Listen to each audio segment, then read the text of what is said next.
You should be looking about, initially I would have said 6 months, but at this point it's about 6 to 9 months out from your current position. The market is really tough right now, and so even 6 months can prove to be challenging.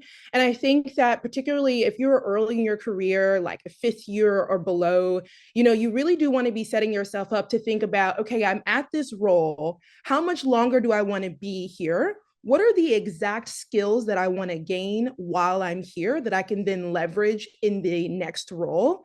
And then kind of calculating from there. And so as you kind of develop your roadmap for your time in-house or even in big law, you really want to think, okay, 6 to 9 months out, kind of like what would be my next steps. And I think oftentimes folks think, oh, okay, only 2 or 3 months. But with the market that we're in right now, you really have to plan. And I think because the market is so tough, you really want to think about what are the skills that I need to make sure that I gain in my current role so I'm actually competitive when I actually put myself on the market. I just want to say a couple of things for folks who may be early in their career.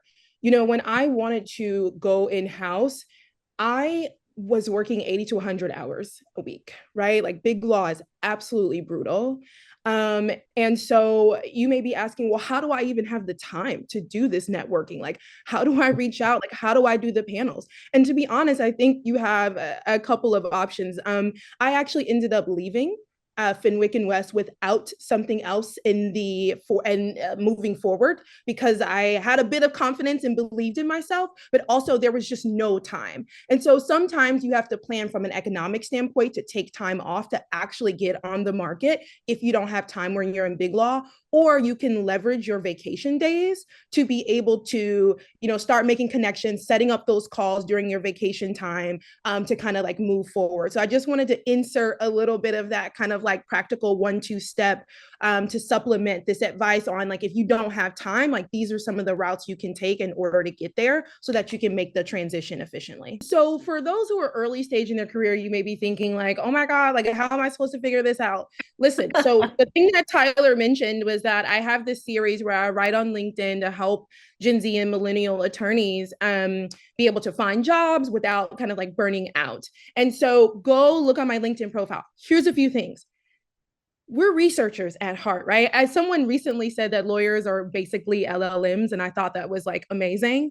Listen, go read their, if they're a public company, read their 10Q, read the 8K, right? Like go look at their public securities filings. It literally breaks down what the business is doing, what their problems are, right? Like this is how you find that information. If they're a private company, you want to be looking on YouTube, you want to be listening to podcasts, you want to be looking at blogs, you want to be looking at things from the C-suite. What are they saying? What are they commenting on? What problems are they putting forth?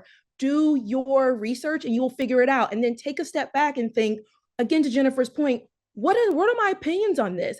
At my level, what can I do to add value here? And then how can I clearly articulate that in the interview process? And it's not necessarily about it being right. You don't want to be wrong. I mean, we're lawyers here, right? Okay. So you don't want to be blatantly wrong, but oftentimes it's a way for the interviewer and for the hiring manager and for that team to understand how you're actually thinking about things. What are the assumptions that you're making about the business, right? Like, what are the ideas and opinions and kind of the solution orientedness? Like, how are the ways that you're approaching problem solving? So it's not just about the answer, but it's also about almost like showing your work in the interview process to show that you're smart, you're engaged, and that you're already trying to think about how to solve issues before you even get into the role.